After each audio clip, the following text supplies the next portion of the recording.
Hi, good morning to everyone. Welcome again to Unla Daily Podcast. Today, we're going to talk about cloning in animals and plants. And for that, we have some special guests today. Our first special guest is a famous doctor with a PhD in genetics. Welcome, Dr. Ileana Mendoza. Tell us, doctor, what does cloning means? Hi, Sergio. I'm very grateful for inviting me to your podcast. Well, the term clone, coined by Herbert J. Weaver, is derived from the ancient Greek word clone, meaning twig, referring to a process where a new plant can be created from a twig. Wow, that is very interesting. Now, tell me, what is cloning? Well, there is two types of cloning, the artificial and the natural one. I am telling you this because everyone thinks cloning is some sort of technological future thing. But cloning is when two genetically identical individuals arise through asexual or vegetative reproduction. The phenomenon of genetic identity is widespread in nature. Not only is vegetative reproduction the reproduction mechanism of choice of most, if not all, single-cellular organisms, i.e., bacteria, yeasts, and fungi. It is also active in higher plants when they reproduce through sprouting or budding. Even in mammals, and thus in people, clones exist naturally and are known as monozygotic twins. That is amazing. So, my twin Carlos is a clone? Genetically speaking, yes, he is. Thank you very much, Dr. Ileana. Now, we are passing to our second special guest, who is a highly recognized scientist. Welcome, Dr. Carla Liljemark. Hello there, Sergio. Nice to meet you. First question, doctor. Can you tell us how do scientists clone animals? Yes, of course. In reproductive cloning, researchers remove a mature somatic cell, such as skin cell, from an animal that they wish to copy. Then they transfer the DNA of the donor animal's somatic cell into an egg cell. In 1979, researchers produced the first genetically identical mice by splitting cell mouse embryos in the test tube and then implanting the resulting embryos into the wombs of adult female mice. Shortly after that, researchers produced the first genetically identical cows, sheep, and chickens. Phew! Dr. Carla, I didn't know that. Now, the audience also want to know how plants can be cloned. As I was saying, the simplest way to clone a plant involves taking a cutting. As a branch from the parent plant is cut off, its lower leaves are removed and the stem is planted in damp compost. Plant hormones are often used to encourage new roots to develop. The cutting is usually covered in a clear plastic bag to keep it moist and warm. After a few weeks, new roots develop and a new plant is produced. There is another way of cloning plants, and it is by tissue culture.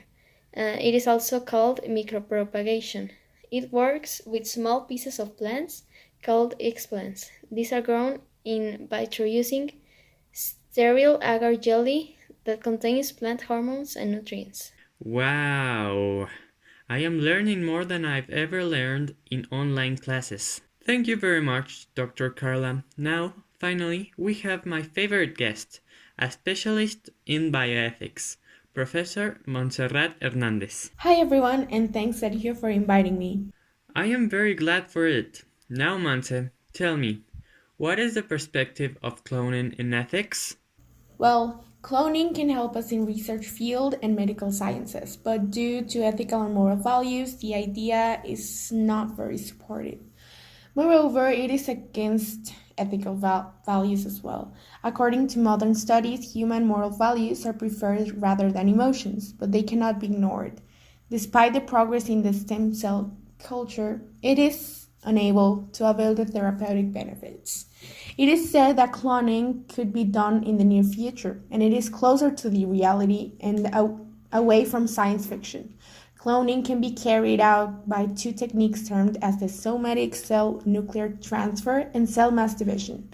The cloned animal products obtained by the somatic cell nuclear transfer can be used as they cause no harm and they are safe for the non-cloned animal products. Certain harms are related to the twins' growth produced by the cloning procedure that also reinforces the inhibition of human cloning, as it causes the physiological distress and destroys the universality of an individual as well as certain ethical and moral values despite which human clones cannot be made. Jeez, I didn't know that. Finally, Monse, what are the benefits of cloning? Why is it so important? Oh, yes, cloned animals could also be developed that would produce human antibodies against infectious diseases and even cancers.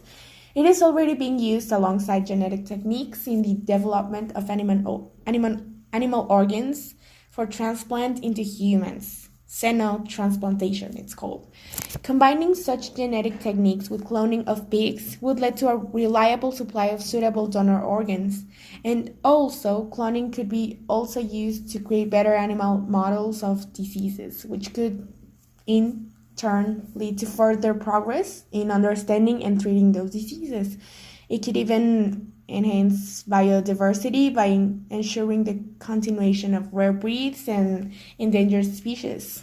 And what about the benefits of cloning plants? Well, talking about that, the cloning of plants has many important commercial implications. It allows a variety of a plant with desirable characteristics to be produced like more cheaply, quickly, and on a large scale. Ooh. Well, Monse, thank you very much for everything. It was nice to see you again. In conclusion, I think cloning in animals and plants might be ethical because it can help the humans and also it can help the same animal species and the plant species, and we can do it for something good.